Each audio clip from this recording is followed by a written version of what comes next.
wisdom can only come if you access no thought, the dimension of no thought in yourself.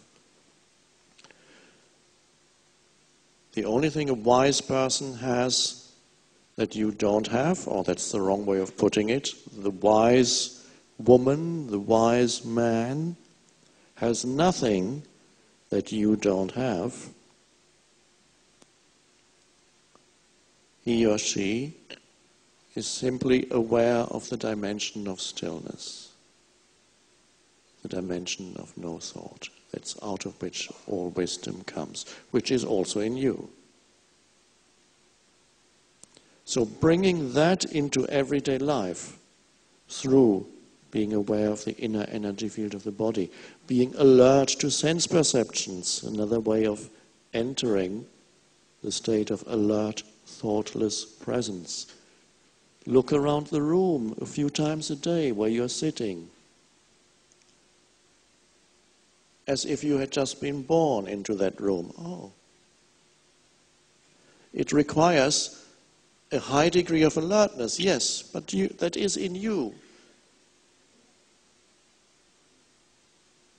So periodically, even if it's only 5 seconds at a time, you bring in thoughtlessness, not in its usual.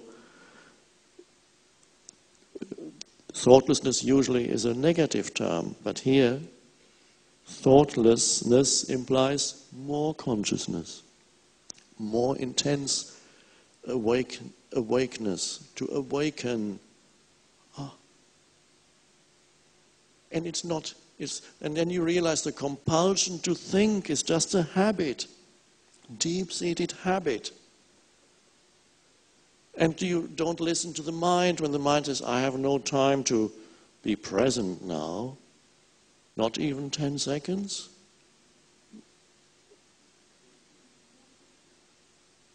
Not true.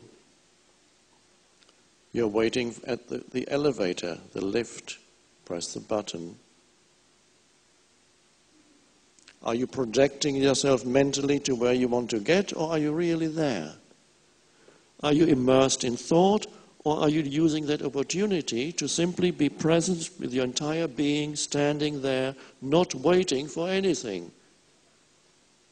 Because most people spend maybe 70% of their lives waiting for something. There's always the next thing to do that hasn't quite been finished yet. There's always the next thing to happen that I'm just waiting for this. Why not use all waiting periods for being present? And then you step into the elevator and you press ground floor. And it's going down. And there is an aliveness in your entire energy field. And it's beautiful. That moment has a fullness to it that is more than the externals that you perceive, because after all, there's only 4 walls around you and a light above you and some buttons. So on the external level, this moment has nothing to fulfill me, but if you go deeper into that moment, which is into yourself, it's actually very fulfilling. But you have to step out of that which takes you out of the moment. Learning what it means to be present and alert. And then perhaps you arrive at the ground floor and you forget and you go about your business. And 10 minutes later, you're in your car at the traffic lights, stopping, thinking, come on. And suddenly you remember, oh, the now. This is the now. And then again, you look at the red light, and the red has an intensity to it that's quite beautiful.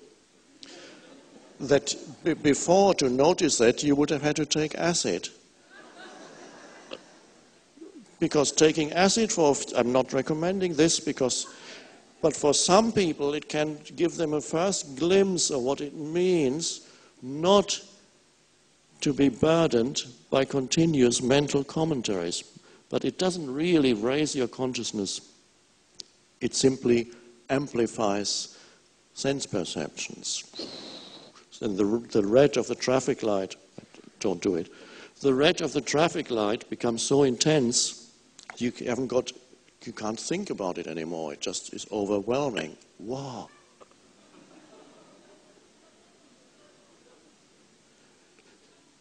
So it gives you a little, it only, I took it once just to try it out because people told me, this is like acid, isn't it? And I always had to say, I don't know, I haven't taken it. And finally I said, okay, I need to be able to answer these people, so I'm going to try it once. And so what I've experienced was the amplification, everything was vibrating, there was intensity of smell, hearing, the visual, tasting, everything was amplified. Nothing special that I experienced otherwise. But some people say, wow, the world can be so alive. It always is. You just don't know it because of the screen of your thinking. So here, this is much better than acid. But there's a slight similarity, yes. But here you notice it because you become more awake. There's the traffic light, and here I am.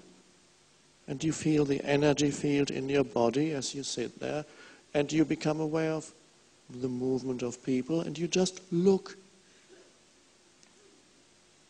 The movement of cars, you just look. Oh, it's not that bad. Before you were complaining about that moment. What's this? Why am I sitting in this? I should be there, but I'm here. Yes. Can you argue with that? Well, you can, but it's mad. So you accept the isness of that moment and enter that moment more fully.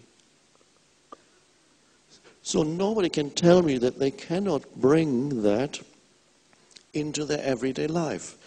Not continuously yet, it's not required. It is more important how often you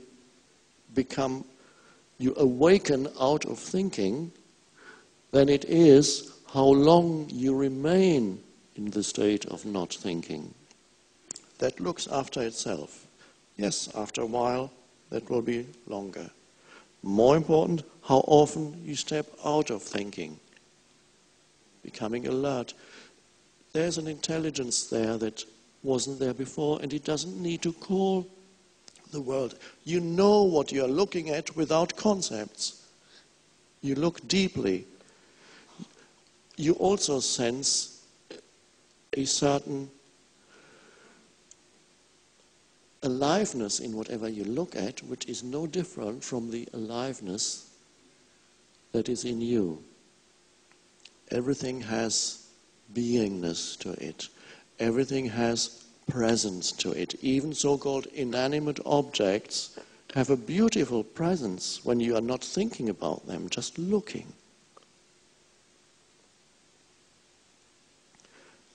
So I'm not telling you now you must live in that state of consciousness. Just occasionally bring it in, enter it. 5 seconds is fine. 2 seconds.